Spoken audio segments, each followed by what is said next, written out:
সরকারের মাথায় পাকিস্তানি ভূত চেপেছে বলে মন্তব্য করেছেন বিএনপি স্থায়ী কমিটির সদস্য তরিকুল ইসলাম। শুক্রবার আমার দেশ কার্যালয়ের সামনে এক মানববন্ধনে তিনি এসব কথা জানান। আমার দেশ সম্পাদককে গ্রেফতার করা হবে এমন আশঙ্কায় সকাল থেকে কারওয়ান বাজারে আমার দেশ কার্যালয়ের সামনে ভিড় করে বিভিন্ন দল এবং পেশাজীবী সংগঠনের নেতারা। এ সময় তারা বিচারকের কথোপকথন প্রকাশের জন্য আমার দেশ সম্পাদক এবং প্রকাশকের বিরুদ্ধে মামলার প্রতিবাদ জানাতে মানববন্ধন করেন। মানববন্ধনে নেতৃবৃন্দ বলেন, সরকার বাকশালীয় কায়দায় সংবাদপত্রের কণ্ঠ রোধ করতেই বিভিন্ন সংবাদ মাধ্যমকে মামলা দিয়ে নাজেহাল করছে। এর আগে বৃহস্পতিবার তথ্য প্রযুক্তি আইন লঙ্ঘনের অভিযোগে আমার দেশ পত্রিকার সম্পাদক মাহমুদুর রহমান, প্রকাশক হাসমত আলীর বিরুদ্ধে মামলা করে আন্তর্জাতিক অপরাধ ট্রাইব্যুনাল।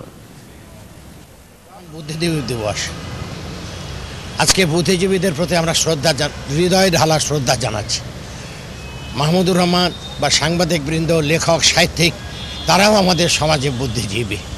আজকে আমার কানে মনে হচ্ছে এই বুদ্ধিজীবী দিবসে সরকারের ঘাড়ে পাকিস্তানের ভূত চেপেছে। সেই জন্য আজকে তারা মাহমুদুর রহমানের মৃত্যুর দিকে ঢুকে নিয়ে যাচ্ছে। আমি এর তীব্র নিন্দা করি এবং সরকারকে এই পথ থেকে পরিহার করে আসবার জন্য আমি আহ্বান জানাই।